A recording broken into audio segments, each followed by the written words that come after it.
Et salutations l'assemblée, c'est GG, on se retrouve aujourd'hui pour une nouvelle vidéo, pas MTGO mais MTG.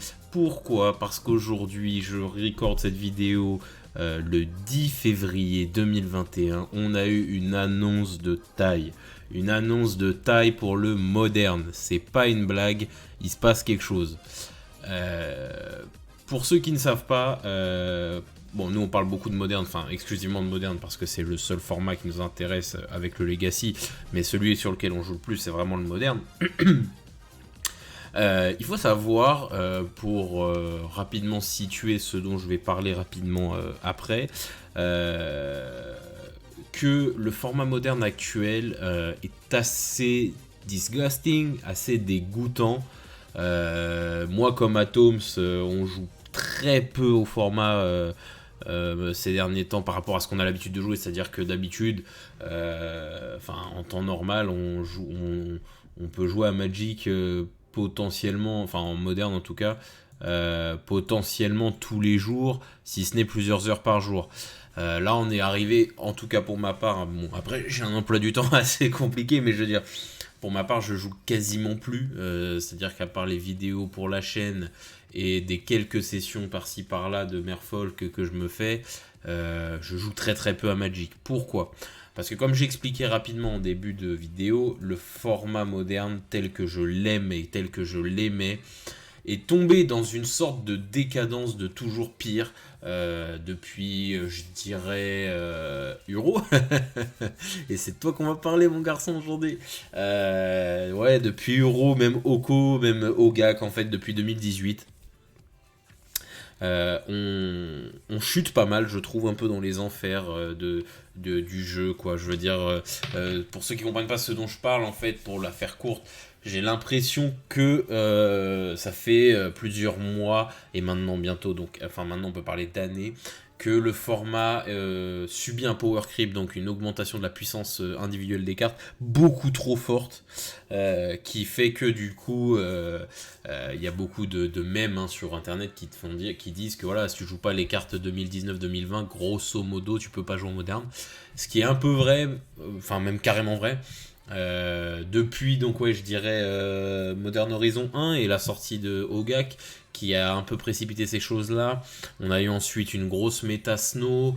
Alors je suis dans le désordre parce que je me rappelle plus, dans ma mémoire c'est plus tout à fait frais, mais voilà, on a eu une succession d'éditions de cartes très puissantes pour l'archétype contrôle blanc bleu et surtout Simic aussi vert bleu. Ces dernières années, donc je vais pas toutes les énumérer, mais entre autres il y a Gros Spiral, il y a Mystic Sanctuary, il y a Uro, il y a Field of the Dead, voilà. Toutes ces cartes, pour ceux qui jouent un peu en moderne, vous savez de quoi je parle, qui sont venus buffer. Bon, il y avait Coatl bien sûr avec Astrolabe, mais bon, depuis le ban d'Astrolabe ça n'existe plus vraiment, mais voilà. Ça fait vraiment plusieurs mois qu'on enchaîne d'une méta qui, à mon sens, est assez horrible et qui est une méta que je qualifierais en fait d'inessoufflable, c'est à dire qu'en fait les decks que tu joues contre toi, les top decks, donc ça va être souvent des UYTX, Bant, 4C Control, etc. C'est des decks tu ne pourras jamais avoir à l'usure. Moi ce que j'adorais depuis mon prisme de joueur aggro dans le match-up contre Control, c'était que c'était une guerre d'usure, c'était à celui qui se fatiguait quoi, en premier. Or aujourd'hui c'est impossible parce que un truc qu'on se rend compte avec notre cercle de joueurs, c'est que 2019-2020 cards, ça veut dire quoi? Ça veut dire effet plus draw a card attaché dessus. Ce que ça veut dire par là, c'est qu'en gros maintenant toutes les cartes ont un effet plus une piochage de cartes. Qu'est-ce que ça veut dire? Ça veut dire qu'en fait tu n'arrives jamais à bout de tes ressources, jamais. L'un des problèmes fondamentaux l'un des représentants de ce problème, c'était Uro. Enfin, c'est Uro. Uro, pour ceux qui connaissent pas, Uro, c'est une carte de Theros qui a bénéficié donc là d'une magnifique réédition en mode Secret Lair version Kaldheim, parce que bon, on va pas se mentir, la carte de base elle est assez immonde. Donc voilà, lui c'est typiquement le cœur du problème depuis des mois et des mois. Cette carte me fait vomir. Quand elle arrive sur le champ de bataille, elle attaque, ou quand elle attaque, donc c'est le même effet que tous les titans. Tu gagnes 3 points de vie et tu peux piocher une carte. Et après ça, si tu as une carte de terrain dans ta main, tu peux la poser. Même si tu as déjà fait ton land drop. Bon, cette carte est absolument dégénérée. C'est l'une des cartes les plus puissantes qu'ils n'ont jamais éditées. Individuellement, c'est simple. Cette carte, à elle seule, voilà, là je prends la méta des 4C ramp, donc contrôle, le fameux 4C contrôle qui représente plus de 10% de la méta selon MTG Top 8. Bon, voilà, on est sur des performances, 3 à 4 performances par jour. Voilà, sur les différents tournois online. Voilà, j'ai pas besoin de m'expliquer davantage sur ce deck. C'est probablement avec Death Shadow le meilleur deck du format actuellement. Avec un autre petit nouveau qui a fait son arrivée depuis Kaldheim, dont on va parler 2 secondes après. Mais voilà, là on est typiquement dans ce que je dis. Donc Uro, piocher une carte, Omnad, piocher une carte, Cryptic Command, piocher une carte, Grosse Spirale, piocher une carte. Time Warp, bon c'est piocher une carte puisque tu prends un tour supplémentaire. Jace Mind Sculptor, Teferi, Vredden 6, bon ça fait du retour de land, c'est pareil, bref. 3 Mystic Sanctuary, haha yes, j'adore la vie. Voilà, tous ces trucs là, ça a vraiment, pour moi, empoisonné le moderne, vraiment. Ça fait vraiment des mois que je prends plus autant de plaisir à jouer mon deck, et même à jouer au jeu de manière générale, à cause de ce shell UYTX, Simi, comme vous voulez l'appeler, qui pose énormément de problèmes. Pourquoi on fait cette vidéo aujourd'hui? Donc comme je vous disais, aujourd'hui on vient de nous annoncer un nouveau Secret Lair. Donc moi comme d'hab, nous on est là entre potes, on se link les trucs sur Discord, ah trop beau, ah sympa, des nouvelles rééditions d'effets, Mistbind Click, Vendilion Click, Spellscutter Sprite, on est là, oh sympa et tout, bon c'est pas ma cam spécialement, des nouveaux lands de base, etc., pas de soucis. Des rééditions de certaines cartes Boros, on est là mais magnifique, incroyable, Gisela, Boros Charm, blablabla. Puis arrive la réédition des 3 titans, enfin de 3 titans version Kaldheim. Alors je crois que c'est pas, il n'y a pas que les 3 là, voilà, il y a les autres aussi avec. Donc des titans version Kaldheim. Et on est là mais c'est magnifique, c'est incroyable. Uro en plus il méritait pour le coup, même si j'ai détesté cette carte, parce que l'art de base, je me répète, est assez immonde. Pourquoi cette vidéo? Si ça avait été un Secret Lair comme les autres, je ne serais pas sorti de ma tanière pour vous faire une vidéo là-dessus. Wizard, pardon, c'est mon deuxième éditeur de jeu préféré. Wizard annonce autre chose dans ce post. Quelque chose qui a fait trembler Twitter aujourd'hui. C'est ça. Je vous le traduis. Note, on est en train de planifier un ban and restricted announcement, donc une banlist. Et dans cet annoncement, on prévoit de bannir Uro en pionnier, moderne et historique. Et potentiellement en legacy. Et ça, les amis, j'avais envie de chialer. Parce que ça fait des mois que j'attends ça. Des mois que j'attends ça. Que ce soit Uro ou n'importe quelle autre carte de ce shell. Donc dans mon viseur, j'avais en tête donc Uro, Mystic Sanctuary, Field of the Dead, ou encore même... alors je sais pas si j'ai dit Mystic Sanctuary, Teferi 3, je crois que c'est lui que j'avais oublié. Uro ou Field of the Dead, voilà. Il y avait 4 cartes pour moi dans ce shell. Je dis pas qu'il faut bannir les 4, je dis qu'il y en a au moins une voire 2, ça va être un peu l'objet de la suite de la vidéo, qui devrait sauter pour moi parce que là c'est plus possible. Et donc là ça y est, ils nous l'officialisent, et ça je trouve ça très bien, qu'ils prennent le temps de nous prévenir, de nous dire voilà, ça c'est un produit dérivé que vous pourrez utiliser dans des formats non compétitifs ou en EDH, etc. Mais on vous prévient tout de suite, faites attention, si vous comptez vous acheter ça pour vos decks modernes ou machin, on vous prévient, on est en passe de le bannir. Et ça, je trouve ça un très bon move, parce qu'il y a souvent eu des mauvais moves comme ça. Enfin, Wizard a souvent fait des petits moves comme ça, très discutables, on réédite un truc, on le bannit, ou on vient de vous sortir un truc, vous vendez, par exemple, typiquement le cas Ogak, on sort Modern Horizon, on en profite pendant quelques mois, on liquide toutes les packs, et après on bannit Ogak. Bon, je vais pas m'éterniser là-dessus, mais c'est un move qui est discutable sur le plan éthique, pas économique, mais sur le plan éthique. Donc voilà, qu'est-ce que ça signifie? C'est assez insane. Ils vont bannir Uro. Et ça, c'est incroyable. Qu'est-ce que ça veut dire pour le moderne? Comme je vous l'expliquais rapidement tout à l'heure, le deck est l'un des decks les plus joués du format. Et encore, là, je vous montre 4C Ramp Control. Mais il faut savoir qu'Uro, partout dans les decks où est-ce qu'on peut potentiellement jouer, on le joue tellement la carte est forte. Comme je vous ai expliqué, la carte fait piocher, la carte fait gagner des points de vie. Et en plus, après, on peut l'échapper depuis le cimetière en exilant 5 cartes ou 8, j'ai un doute. Je crois que c'est 5 de ton cimetière pour la poser. Et après, à chaque fois qu'elle attaque, elle va refaire son effet.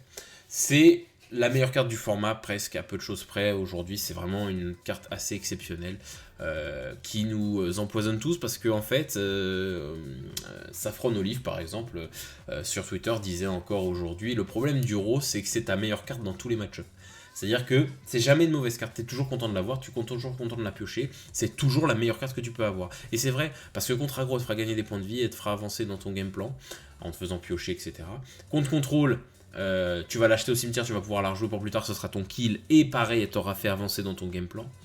Et contre combo, pareil, elle va te faire piocher pour piocher tes contres, etc. pour pouvoir réagir à ce que l'adversaire va te faire. C'est jamais une mauvaise carte de jeu. Donc qu'est-ce que ça veut dire? Pourquoi je fais cette vidéo? C'est parce que je pense qu'il va y avoir un énorme bouleversement du moderne. Et ça fait très longtemps, pour être parfaitement transparent avec vous, ça fait très longtemps que je suis pas autant hype par jouer au moderne. Parce que depuis, je me répète, mais voilà, depuis ces sorties incessantes de cartes pour Simic Control, White Control, c'est devenu juste insupportable pour un joueur comme moi de pouvoir jouer, quoi, tout simplement. Donc je suis hyper hypé. Qu'est-ce que ça veut dire le ban Uro? Bah déjà, l'annonce dit pas la ban licenciaire. L'annonce dit juste, parce que c'est le produit concerné, que Uro, dans le cas des cartes là, qui sont éditées en secret lair sur cette page, est susceptible de devenir ban. Est-ce que ce sera la seule carte? Pour être parfaitement honnête avec vous aussi, encore une fois, si ils ne bannissent qu'Uro du moderne, ça résout pas le problème pour moi. Parce que Uro, c'est un... À mon sens, c'est un liant, c'est ce qui lie l'ensemble du deck, c'est ce qui permet en fait de le rendre stable. C'est un peu comme un... il a un peu la même fonction que Castrolab avait, c'est-à-dire de vraiment stabiliser ton jeu, avoir un game plan si t'en as pas. En gros, si ton game plan il est un peu faiblard, bah c'est pas grave, tu vas tuer à l'Uro, enfin tu vas tuer avec Uro. Si t'as un deck qui prend cher en mana base en se piquant lui-même, bah c'est pas grave, il y a Uro pour gagner des points de vie. Si ton deck manque de pioche, bah il y a Uro pour piocher, enfin voilà. Uro c'est une carte qui fait tout, donc forcément c'est une carte qui était visible dans tout le deck qui avait les moyens de jouer de près ou de loin. Moi-même, à un moment, j'ai joué Uro dans Merfolk. C'est vous dire, c'est parce que il y a un moment, si tu jouais pas, je me répète encore là-dessus, mais si tu jouais pas les cartes de 2019-2020, tu te faisais juste oblitérer. Déjà que Merfolk c'est un deck tier 1000, quand il y a eu cette montée en puissance de ces derniers mois, je vais pas m'étendre là-dessus, mais je me faisais complètement détruire. Donc, qu'est-ce que ça veut dire ce ban d'Uro? Est-ce que ça veut dire que c'est la fin de 4C Control? Bah si c'est seulement lui qui se fait bannir, je ne pense pas. Je ne pense pas parce que le shell reste très puissant. Mystic Sanctuary par exemple, j'en ai parlé tout à l'heure, mais Mystic Sanctuary, c'est ni plus ni moins que de dire que chaque terrain, enfin que chaque fetch land que tu vas piocher va être un sort potentiel. Parce qu'en gros avec ton fetch tu vas chercher Mystic, Mystic va faire déclencher un pseudo flashback, c'est-à-dire qu'il va remonter une carte d'éphémère ou de rituel de ton cimetière au-dessus de ton deck et que tu vas repiocher après. Que tu peux repiocher d'un milliard de manières, même si tu en as besoin sur le coup maintenant tout de suite. Donc s'ils bannissent que Uro, quel effet immédiat ça va avoir? À mon sens, ça veut juste dire que les jeux agressifs vont revenir sur le devant de la scène, ou en tout cas vont revenir jouables, notamment Burn, parce que Burn est complètement mort depuis que Uro est ici, donc ça commence à faire long. Parce que les gains de points de vie sont tels que tu peux pas lutter en jouant Burn. Et c'est assez triste de voir, bon, même si moi je suis pas un aficionados de Burn, mais Uro a complètement oblitéré un certain nombre de decks de cet acabit-là. Les decks très agressifs, qui sont au point de vie près pour te battre, ne peuvent plus jouer depuis qu'Uro existe, ça paraît. Donc ça va être un retour des decks aggro, je pense, j'en sais rien encore... à l'heure où je vous dis ça, mais c'est mon pronostic. Ça résout pas non plus le problème qu'on a très récemment s'il y a que Uro de banni. parce que récemment, je ne sais pas si vous êtes au courant, mais il y a un nouveau deck combo qui chamboule le format qui s'appelle Valky Cascade. Hein. Valky Cascade, donc qu'est-ce que c'est? Valky, c'est God of Lies, c'est la carte qui est sortie à Kaldheim qui peut être soit jouée en tant que Valky, soit jouée en tant que Tibalt. Sauf que vous savez que le format dispose de sorts avec la cascade, et en fait actuellement les règles font que les sorts avec la cascade, quand tu joues un sort cascadé dont la carte de base ça peut être ça, t'as le droit de la jouer la face verso à la place. Donc pour un sort de cascade qui vaut 3, tu peux jouer un sort qui coûte 7 comme Tibalt. Ce qui fait que on arrive à des obscénités à base de tour 1, tour 2, ça peut se faire tour 1, mais tour 2, tour 3, Violent Outburst into Tibalt, voilà. Tour 3, t'as un Planeswalker à 7.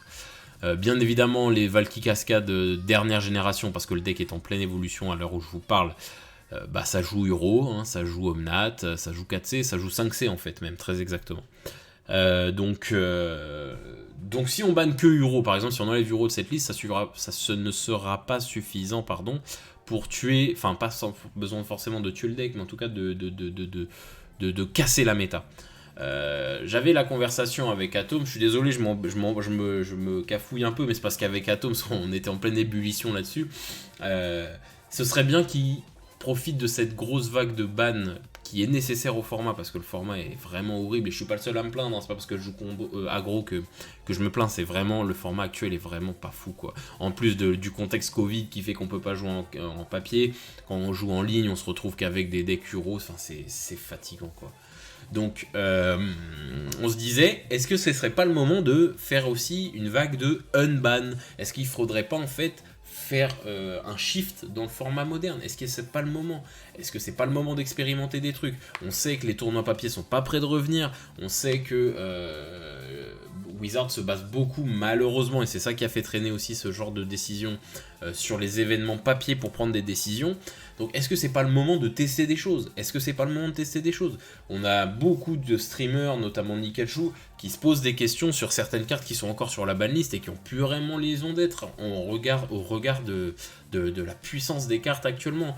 Donc il y a peut-être quelque chose à faire en moderne pour peut-être penser je sais pas, à revoir le format en fait, revoir carte par carte. Est-ce que tout est encore légitime d'être dans la banlist? Je ne suis pas sûr, moi non plus personnellement. Donc il faut voir. Donc voilà, c'est ça qui se passe là actuellement. Moi je suis très curieux, si vous voulez nous dire ce que vous en pensez dans les commentaires, de voir comment le format va évoluer, qu'est-ce qui va ressortir, qu'est-ce qui va mourir. Est-ce que 4C Control est définitivement mort avec Uro? Moi je pense pas, je pense qu'il doit être couplé avec une autre carte, peut-être Mystic Sanctuary, peut-être Field of the Dead, peut-être Teferi 3, peut-être encore autre chose, mais à mon sens Uro en soi c'est un très bon choix, enfin de toute façon il était assez évident, hein. Uro et Oko ça ressemble un peu, hein. Je dis ça, je dis rien.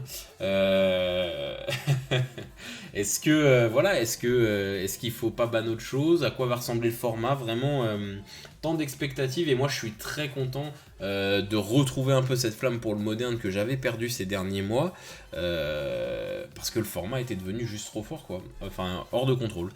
Donc je suis vraiment content et curieux de savoir ce que vous en pensez. Donc n'hésitez pas à nous le dire dans les commentaires.